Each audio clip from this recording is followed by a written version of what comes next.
Startups begin in communities across the country. Why does Silicon Valley get so much credit? My name is Nick Kastner. And I'm Caitlin Clays. We're interviewing the people building startup communities across America. But in the areas no one is talking about, the middle. This is the Ecosystem Builder Podcast by Mug.News. This is the Ecosystem Builder Podcast. Ecosystem building is the subset of economic development that focuses on fostering entrepreneurial activity within a community. Today's guest is Mark Cowsert. Mark, thank you so much for coming on the show today. Oh, Caitlin, thank you for the invitation. I'm so grateful for the opportunity. Of course. So just to kind of jump right in, how did you first become involved in your startup community? Well, so my role, I am currently the Associate Director of Policy and Partnerships for the Missouri After School Network. And the Missouri After School Network is one of 50 state networks funded by the Charles Stewart Mott Foundation. And so the work of after school, out of school time, summer enrichment programs have been going on for a long time, but the real opportunity for it to become more fully developed and become more academic enriching and more community-based outside of just, and again, this is very important, keeping kiddos safe, really started to develop over the last 20 years. Before I came to the state network, I was a program director for a 21st Century Community Learning Center program in my community. So the 21st Century Community Learning Center grant is a federal grant that is the only funding from the federal sources to provide opportunities for underserved populations around the country. And the focus of our particular program, we added high school to that. So we were a K-12 3-site program that really focused on what then was called college and career readiness. What we also did in that was to foster opportunities for students to learn about the business community and about entrepreneurship. So we would bring in guest speakers. We hosted our own, what we called Tiger Den instead of a Shark Tank, because the Tigers is the mascot of the local school that I served in. So we did a pitch competition at the elementary level. So when I came to the state network as the Associate Director of Policy and Partnerships, initially I came because the network received an opportunity grant from the Mott Foundation to extend into the college and career readiness space. We call it now CAPSA, Career Awareness and Post-Secondary Access. Shortly after I came to the network, we got a second opportunity grant, and this was in entrepreneurship education to really focus in on, and this is one of the reasons that we were given this grant, both grants actually, was to extend into the middle school and high school populations for after school offerings. And so the entrepreneurship grant was really a real supportive, kind of a complementary opportunity to the career awareness and post-secondary area as well. We saw it fit hand in glove because it was around this youth workforce development opportunities to help students understand where they can fit and what their future could look like, specifically targeting these underserved populations. So it's not just we serve all after school programs, but we provide that training and technical assistance to these grantee programs. And one of the criteria to even apply for the grant is you have to have at least a 40% free and reduced lunch population that you serve. Most of these programs would serve a higher free and reduced lunch population, some as much as 100%. So you've got high needs, rural as well as urban communities that are being served by these grants. And so our hope then is in that space to help these students to understand that they have a bright future regardless of the circumstances they are in currently. And how do we help those programs that are serving those students?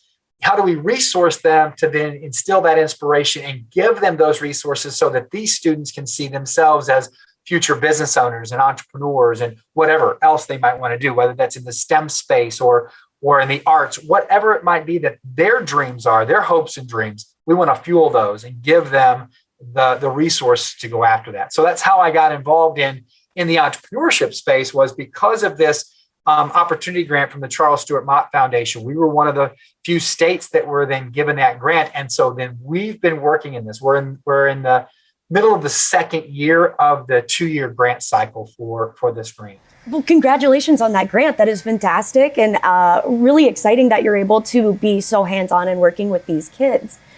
So you'd mentioned that you'd done like some pitch competitions. That sounds like it would be so much fun.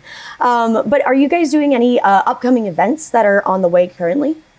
Sure. We had to, unfortunately, because of the pandemic last year, we went from doing an in-person pitch competition to a virtual pitch competition. We're doing that again this year. So we actually have our second annual Missouri After School Network Youth Pitch Challenge. Going to be the deadline for that, for the submissions for those is July 31st. And we'll have a celebration mid-August. We've been getting judges for that. And we've had local, the consultant that I work with, Steve Hennis, who had worked in this space with his work with Missouri 4-H. He is a consultant with us currently and works with us in that. But, we have also been able to attend and be a part of some of the local pitch competitions happening around the state, and then encouraging those students to be a part of the state pitch competition. So yeah, that is something that is an event that we're doing.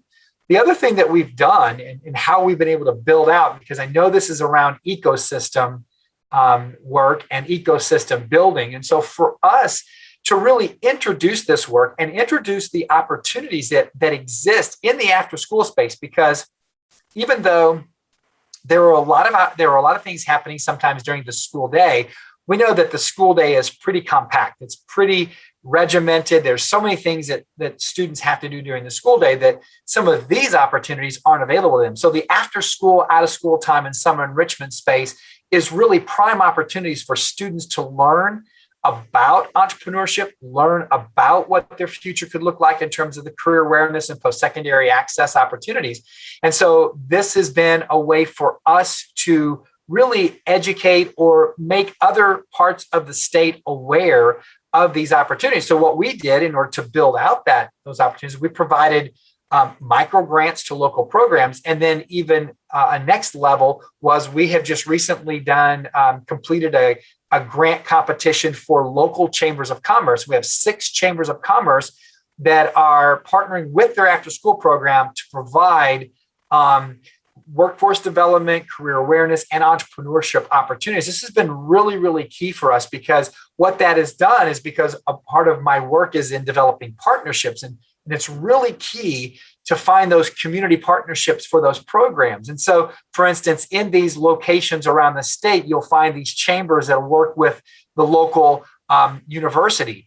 And in those maybe the incubator programs and the innovation centers that are available in there, and then partner those with the after school programs, along with the resources that we may have with our own technical assistance providers and curriculum and so forth, so that they can have this more comprehensive approach to entrepreneurship and introducing entrepreneurship to youth in their communities. So those are some of the things that we're doing. We really are excited. We have an active, what we call peer learning community cohort. So a PLC, some people may call that a professional learning community. But for us, and in this space, especially when you're introducing a new kind of initiative, folks in the after school space, they're really focused on working with kids. They may not see themselves as a professional in the entrepreneurship education space. So we call it a peer learning community. We bring in these resources within our state and outside of our state to help them and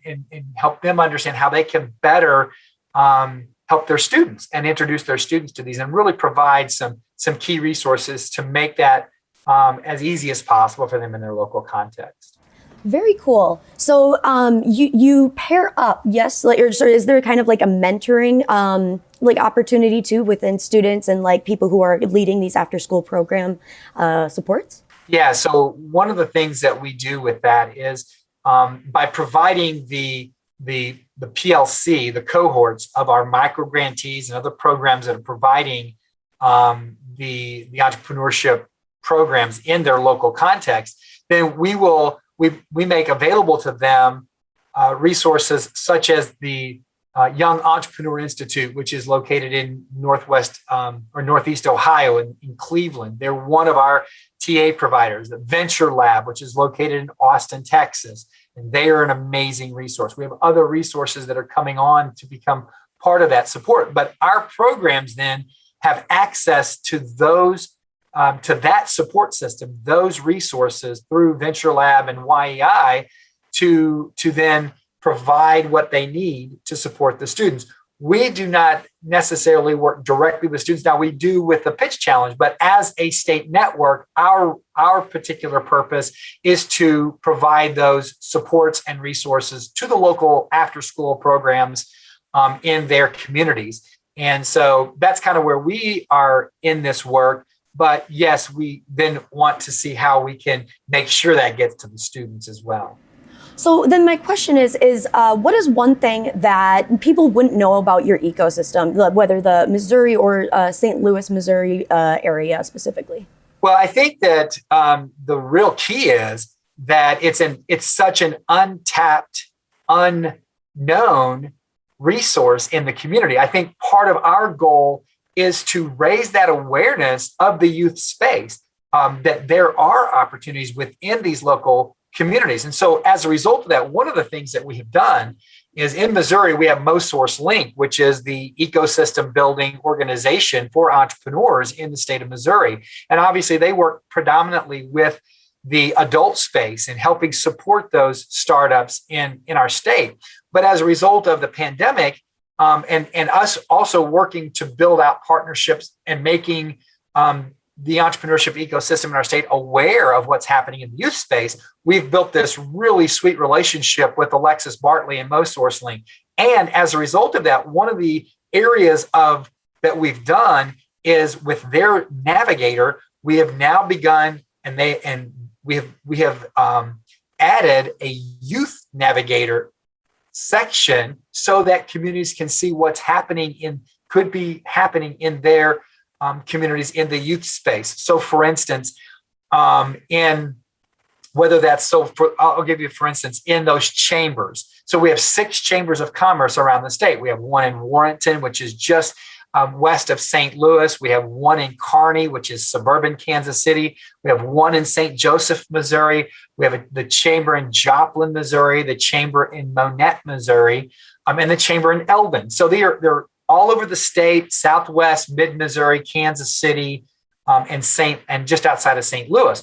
Also on top of that, we have these programs in these locations that have been doing, that were part of our micro grantee program. So Greenworks in Kansas City, United by Creativity in Kansas City, Mission St. Louis and their Beyond School program, Boys and Girls Club of Poplar Bluff, Boys and Girls Club of the Ozarks.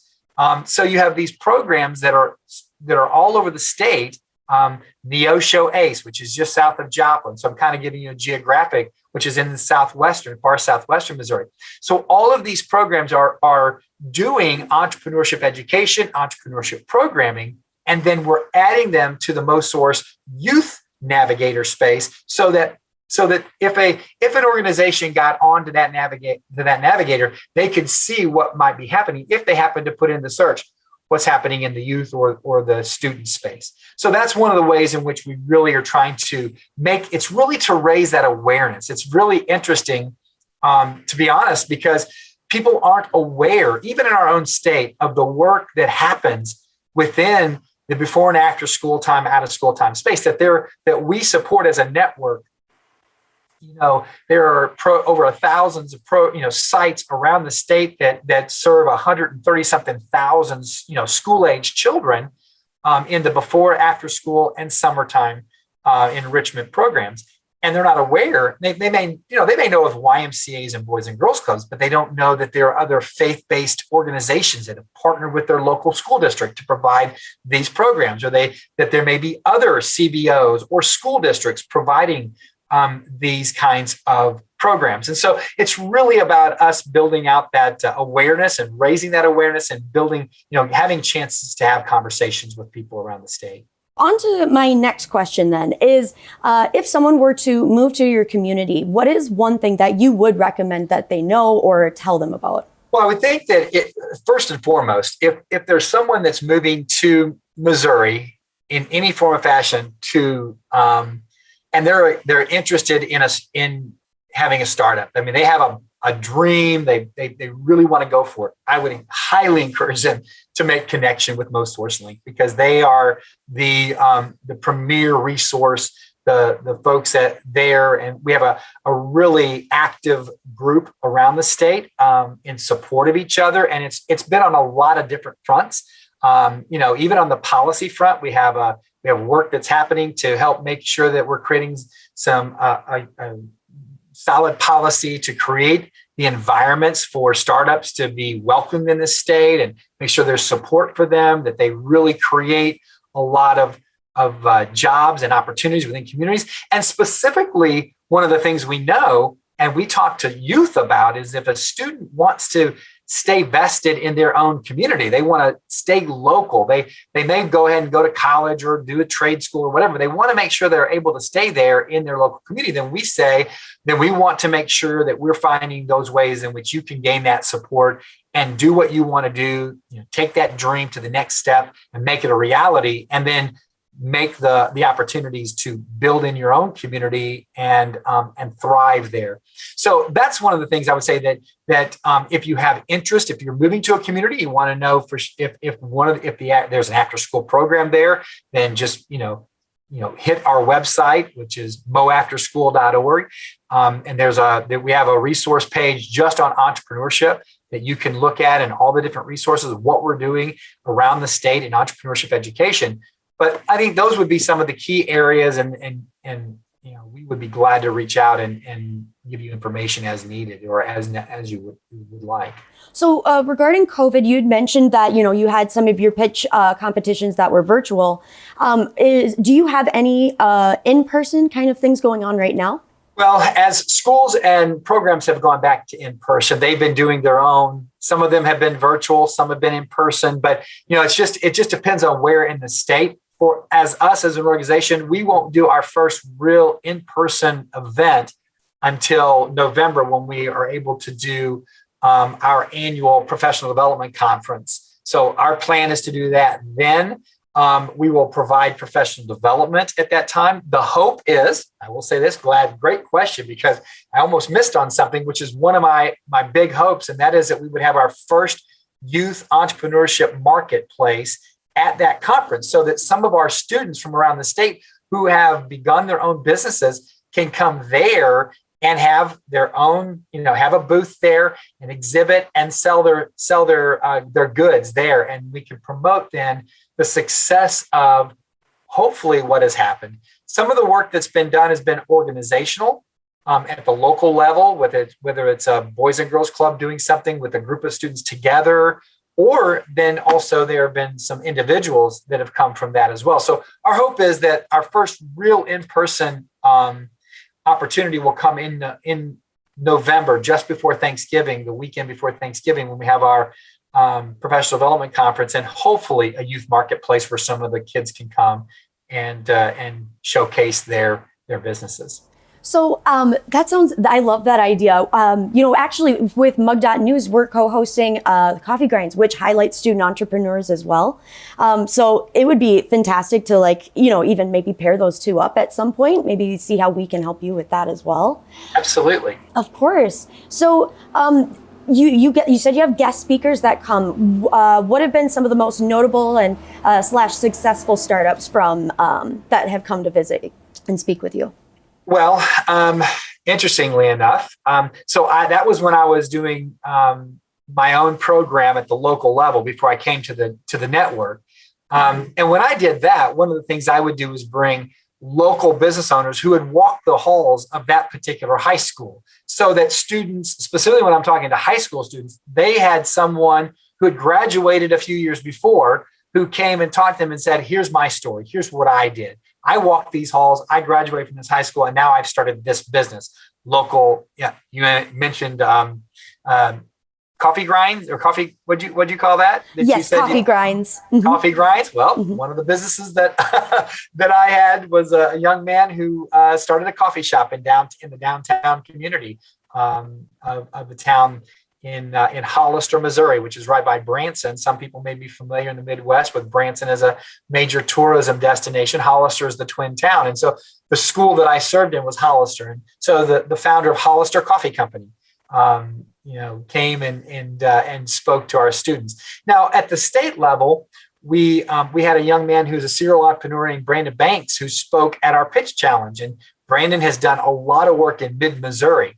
Our goal is to provide those same kinds of opportunities for our students. Now, that's beginning to happen as we work in some of our regional ecosystem building. So we're actually having meetings now as we're learning about. That's the one thing I said earlier. One of the things that has been so important for us is that we're uncovering, as we're building these relationships around the state, we're then uncovering the opportunities that are available in those regions for students and programs to tap into resources. For instance, we're going to be visiting with the founder of an organization called Brownpreneurs in St. Louis, Crystal Rogers. We just found out about Crystal. She was actually a judge for one of the local pitch competitions for one of our St. Louis after-school programs.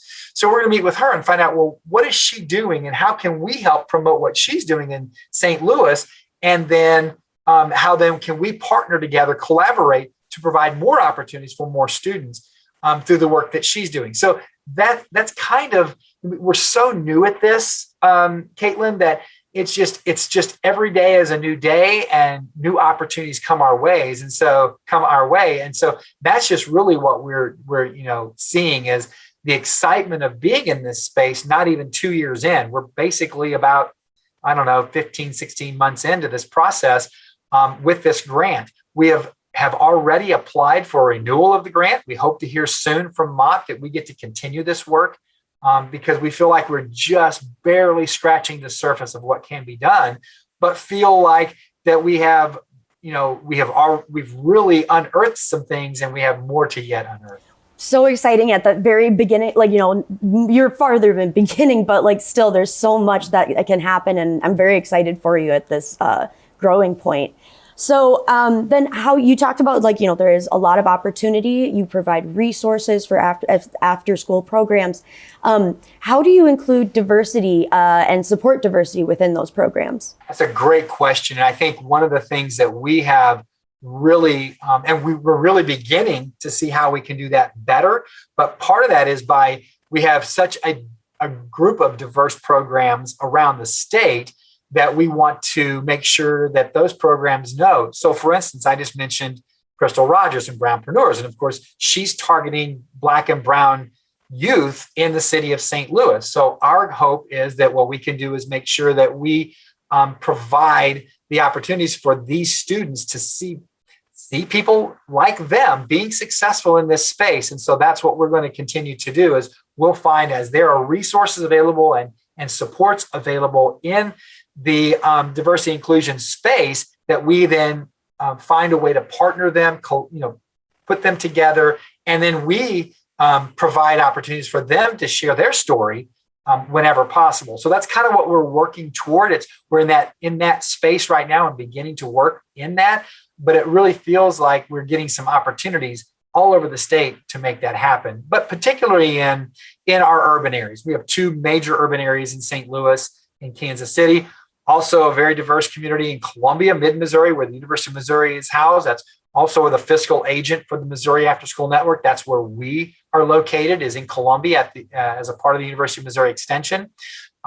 We feel very fortunate to have that. But all over the state, we want to make sure that we're working to provide those opportunities for all students of all ethnicities and backgrounds. Well, great. So then, as we're getting to close out, I wanted to ask, do you have any news outlets or media, podcast, blogs that you recommend people check out in order to learn more about entrepreneurship or after school programs in general? Well, I listen every week on Monday mornings. It drops every Monday to the Business Made Simple podcast by Donald Miller. Donald is one of my favorite authors, and he kind of moved away. I think he's still writing books, but in a different genre now around the business kind concepts and entrepreneurship. So that's a podcast I highly recommend. And it is really focused, and they just launched another one called Marketing Made Simple, but it's really around this whole concept of story, that it's around story that provides inspiration and then helps fuel the opportunities for people to take their dreams to that next level. And then they also provide a lot of other resources. And I pick up not just around the business side. There's so many other things that I'll pick up from that podcast because of the guests that they interview and the conversations they have. So that's one that I would highly recommend right now in this space is the Business Made Simple podcast by Donald Miller. Thank you for that recommendation. And we had a lot of fun too, chatting off screen about our favorite podcasts that we're up to right now. So I'm looking forward to checking that one out when I get the chance. And so again, before we finally close out, I just wanted to ask if you have any other final thoughts or any advice that you have for business starters. Well, I would really, if you have interest in working with students in this space, wherever you're located in the country, that reach out to your after-school network. Like I said, Missouri's one of 50. Every state has one. They all have their various iterations, how they operate and so forth. But I would reach out to your after-school network, find out if they are working in this entrepreneurship space, and if so, how you might be able to support that. Because that's one of the things that I love about the entrepreneurship ecosystem.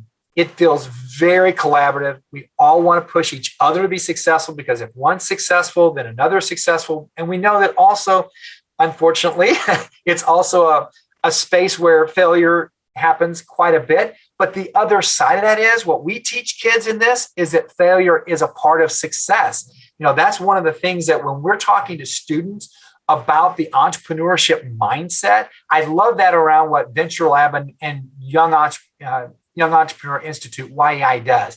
They let students understand. They say to kids, it's okay to fail. Failure is a part of the process of learning and growing, and it will take you to the next level of success. So therefore, let's continue to work together and support one another. That perseverance, that grit, there's so many parts of the entrepreneurship mindset and skill set that are so key to success. Whether a student starts a business or not, we believe the foundational principles of entrepreneurship and that mindset and that skill set will help them be successful, whatever they decide to do. And so that's very, very key. So I would say that if you want to,